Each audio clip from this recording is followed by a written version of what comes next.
and welcome to session 4 of the prayer course part 2, Unanswered Prayer. Last time we explored Good Friday and the big why questions we ask when our prayers don't work.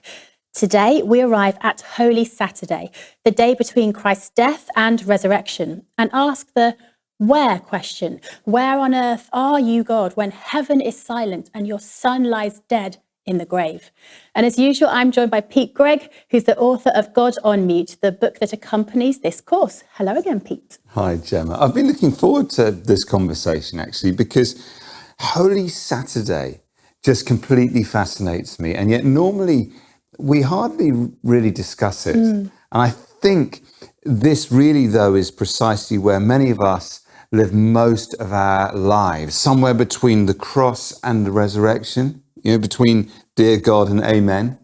So it's like we can't deny what Jesus has done for us yesterday on the cross. We may well have high hopes for what he might do tomorrow, but here we are today in a kind of a limbo, just waiting for breakthrough, struggling with unanswered questions, wondering why God's sometimes silent. So that's Holy Saturday. Sounds like an interesting conversation. So, Pete, why do you think that we do this leapfrog then from Good Friday to Easter Sunday? Well, it's partly just that the Bible doesn't give us much information about Holy Saturday.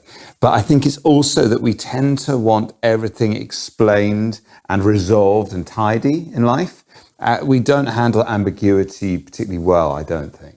Which is weird, though, because as I think you pointed out in our very first session, the Bible is full of questions and struggles. Right, yeah. One of the most shattering depictions, actually, that I know of Holy Saturday comes in this book here, Elie Wiesel's Night. And it's a personal account of life and death in Auschwitz at the height of the Nazi Holocaust between 1944 and 1945. And then there's a particular day described in the book when they are forced to watch as 3 people are hanged, 2 men and a boy. And watching this, someone behind Elie Wiesel cries out, "Where is God?" So the question we're thinking about today, where is he?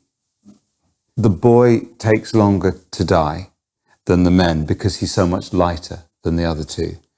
And so I just want to read you this first-hand account of this harrowing moment, if that's all right.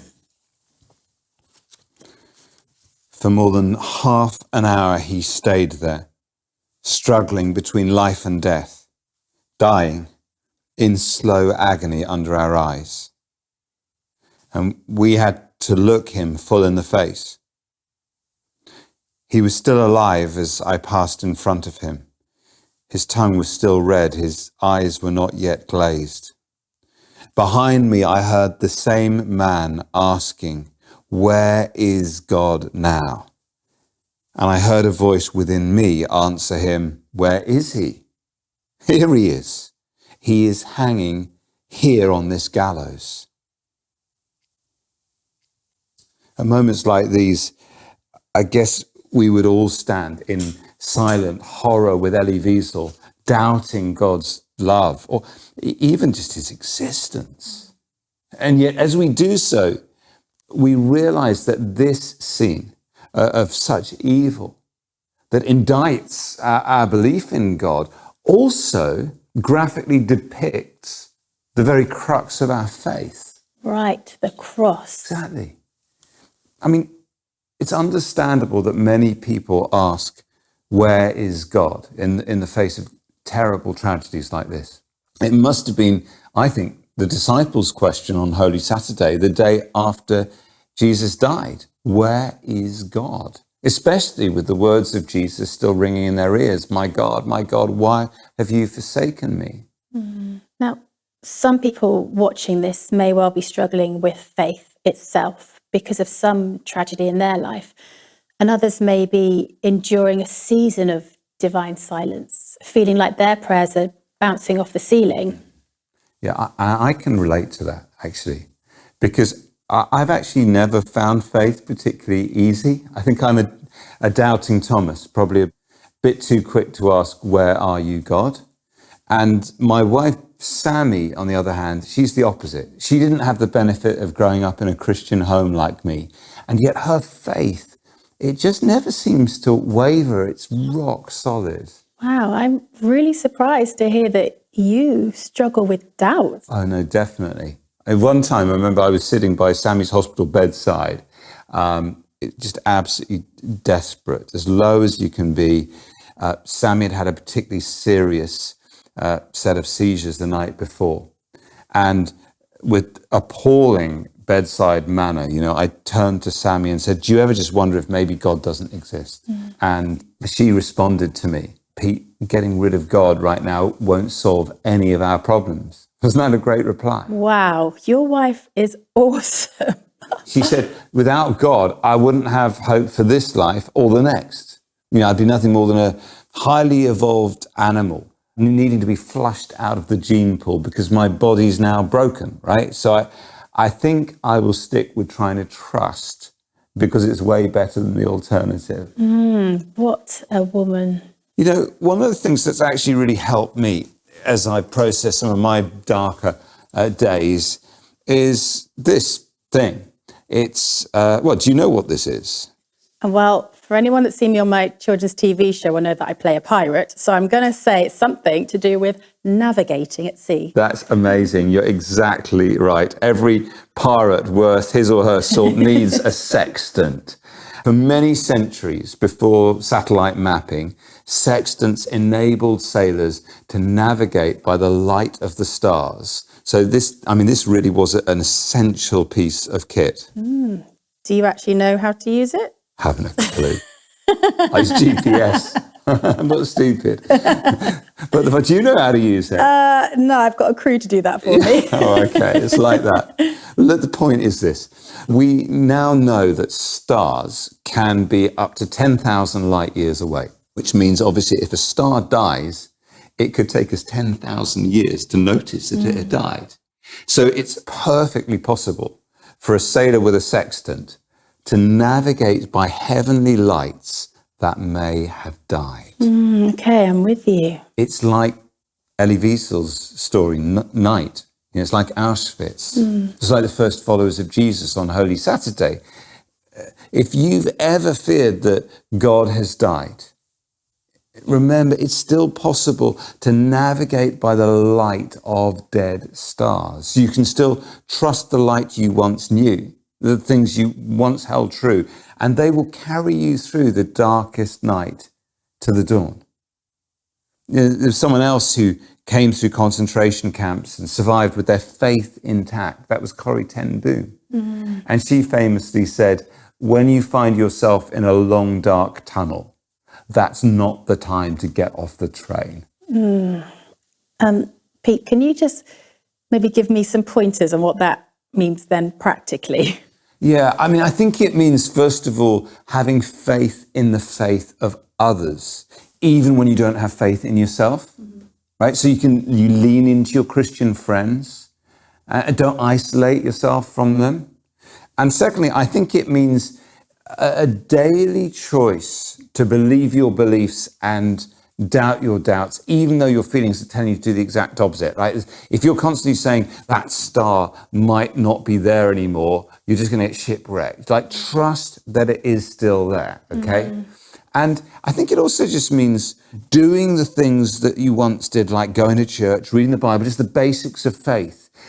Because those things, they may feel like just like you're going through the motions, okay, at times like that. But we always use that phrase, going through the motions, negatively. And I actually think there's something vitally important about spiritual muscle memory in those kind of seasons. Isn't that a bit like the dark night of the soul? Yeah, that term, as you probably know, was popularized by that 16th century mystic, St. John of the Cross. And he says that many people, and actually in the process of maturing spiritually, go through seasons when heaven is silent and God seems to have abandoned them. And although this may sound like a standard kind of crisis of faith, John's really clear that it's actually the exact reverse. It's a profound process of growing and going deeper in your faith? Well, today's guest certainly knows a thing or two about being trapped in the darkness. So far in this series, we focused a lot on people whose experience of unanswered prayer lie in the realm of healing. But today we're looking at a different kind of suffering and a different kind of prayer.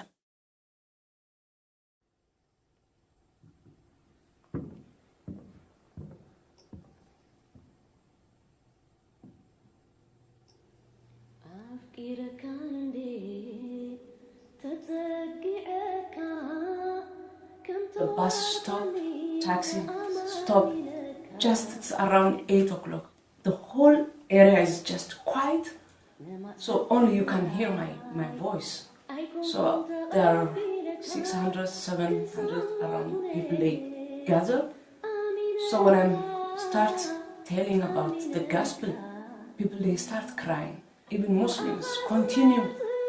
Nobody throw stone, just keep silent crying. But the government, they arrest me at that time. My name is Helen Brhane. I'm from Eritrea, Asmara. So in 2002, the government recognized only 4 religious groups. 4 religious allowed: Catholic, Orthodox, Lutheran, Evangelical, and Sunni Islam. So I start preaching the gospel as I do on the street. So they arrest me, but finally, because the church was shut down, so I decided to record one CD. Yeah, I decided to record CD, so they are not happy. When the church shut down, how she recorded a CD? So they found me in real underground where I'm teaching young people. I have been teaching them around 1 month. One day they found out. So they torture me very badly. So they took me to 6th division, it's a prison. So I say, oh, that's good. I can preach here because the church is closed. So in the morning, I start telling them about Jesus, and everybody is quiet and listening. It's amazing. They found out I'm singing in the evening. So they come and they torture me, and they decide to send me to military prison. So when I pray one day for one very ill man, so they come and they decide she's continuing what she's doing. So they decide to send me to, they call it Maisorwa, which means container. So this is kind of purpose to silence me. So we're asking, so what is next? They don't care. They closed the door. They left. So around 1 o'clock, 1 p.m., the temperature is extreme, hot. So you can't light the container. So all of us in the middle. So it's kind of suffocation. People, they feel kind of dizzy. So there are 3 different age, like teenagers, middle age, also elderly women. So the elderly women, they are kind of, maybe we will die. Also the teenagers, they start collapse on the floor. So I'm in the middle. So they say, Helen, what can we do? So for me, it's new. I don't know if we survive or we die, because, so I say, please God, help me. So in these difficult times, God have answer. If you ask him and if you start to hear what he's saying. Most of the time we speak, but we don't hear what he's saying. Now the only thing we can do, we sing, I told them. Huh? Sing? What can we sing?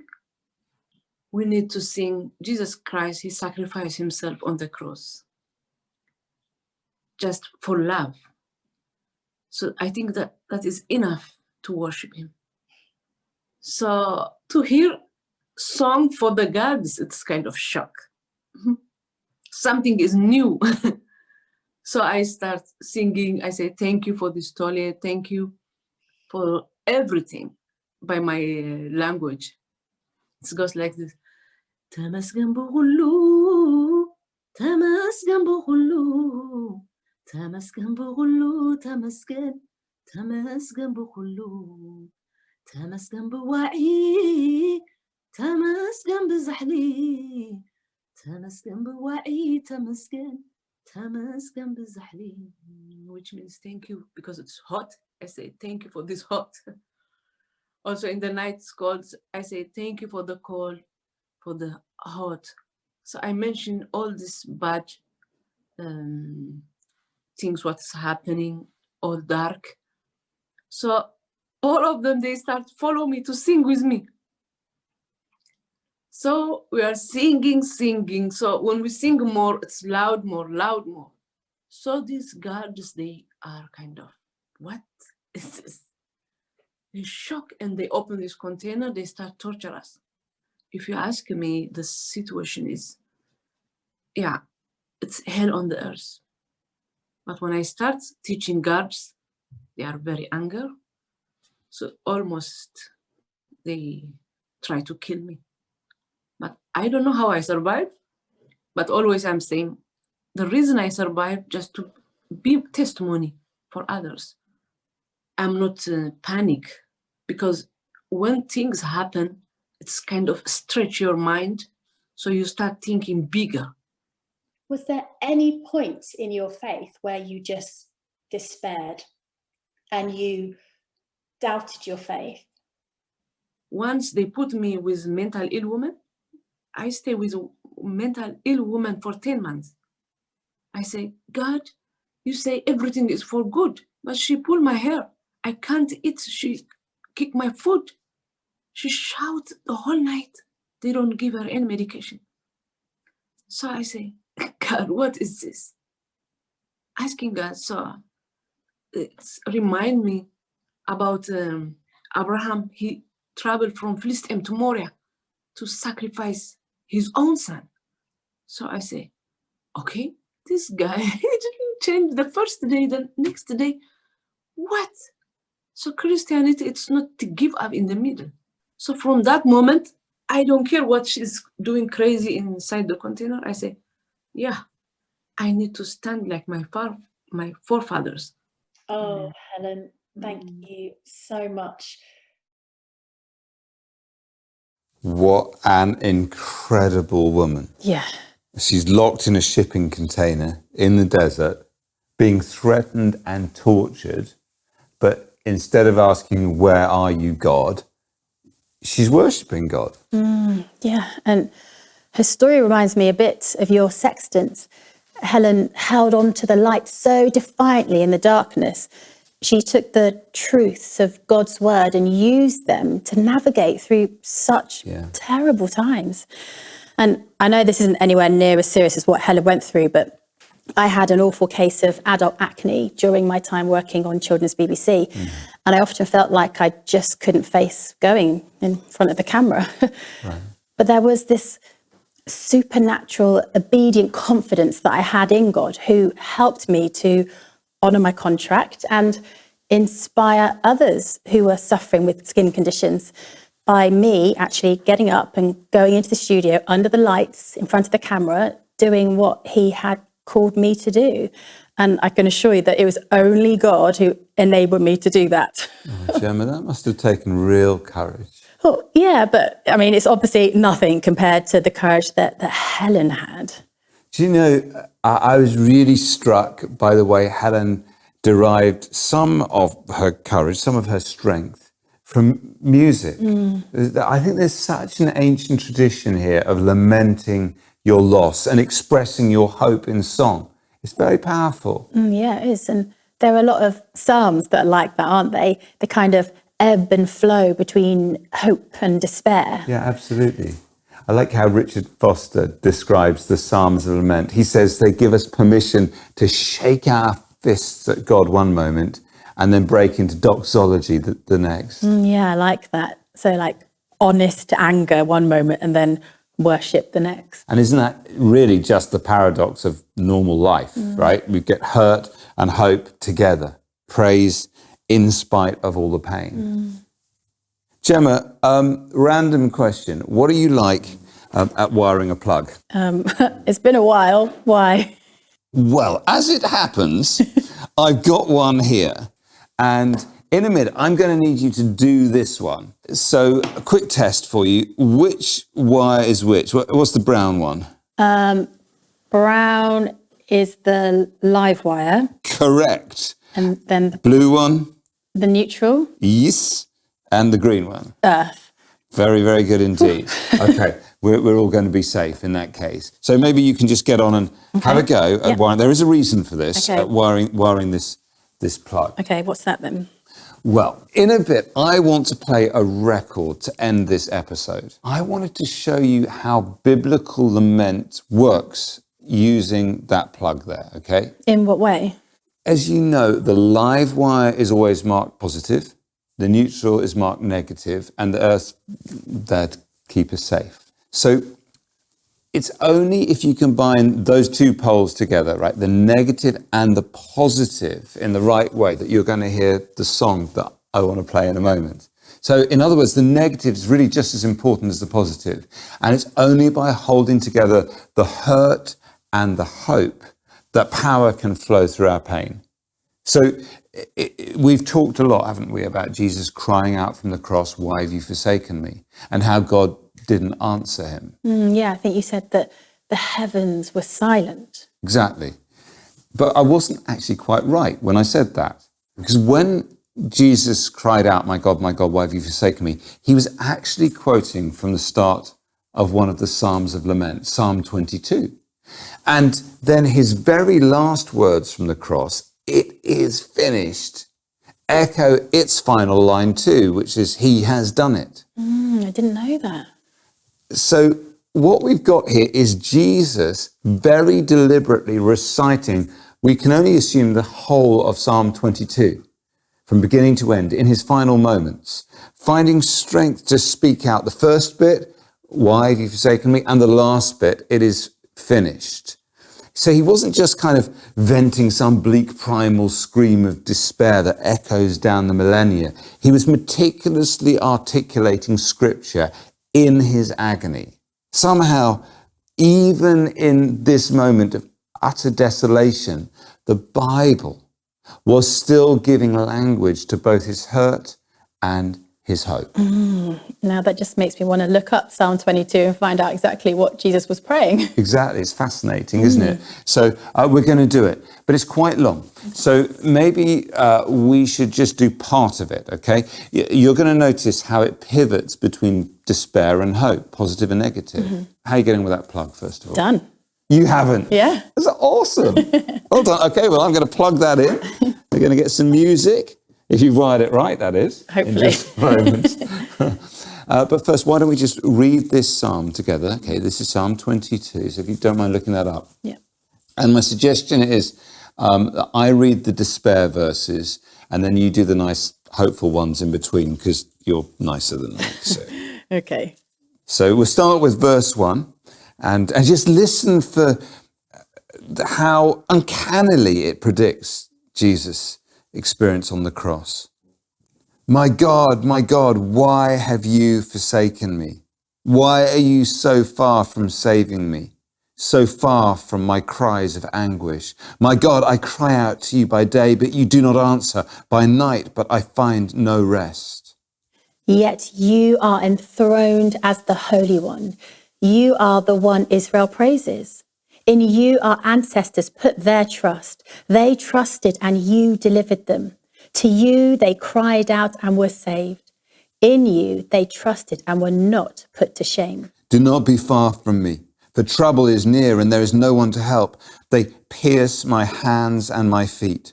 All my bones are on display. People stare and gloat over me. They divide my clothes among them and cast lots for my garment. All the ends of the earth will remember and turn to the Lord, and all the families of the nations will bow down before him. For dominion belongs to the Lord, and he rules over the nations. Posterity will serve him. Future generations will be told about the Lord. They will proclaim his righteousness, declaring to a people yet unborn, he has done it. Wow, there's such an uncanny prediction of exactly what Jesus was experiencing on the cross. And I'm wondering if that might have helped him to realize that God actually hadn't abandoned him after all. Yeah, exactly. And did you notice how his desperate cry of why at the start turns into this triumphant, expectant cry of he's done it at the end? So it's the negative and positive poles coming together, isn't it? So, Pete, I'm dying to know what the record player is doing here and why you got me to rewire that plug. Well, one of the most powerful expressions of this kind of lament in modern history is the great American tradition of spirituals. So generations of slaves gave speech to both their suffering and their hope in some of the most powerful songs ever sung. Without spirituals, we wouldn't have gospel music and the blues, jazz, soul, or rock. That's how powerful lament can actually be. So I thought we should finish today with one of the greatest spirituals of all time. This is a song first sung on the slave plantations more than 100 years ago. Just listen out for the way it combines the positive and the negative, the hurt and the hope at the heart of true faith in Jesus.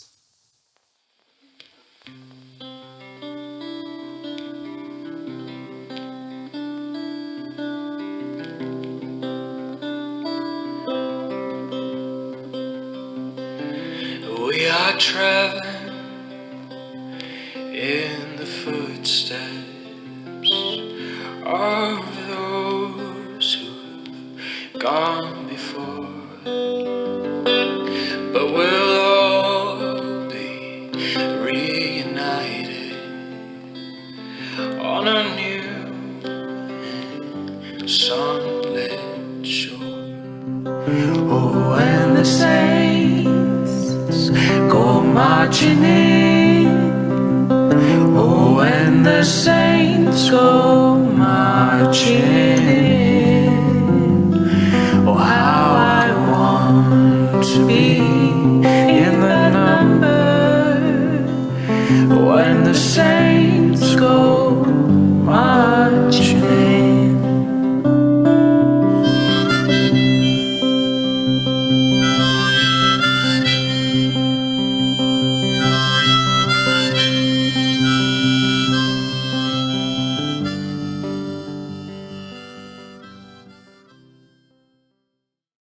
I hope you found this session helpful. If you're thinking, I want to go a bit deeper in my prayer life, I'd encourage you to check out Lectio 365.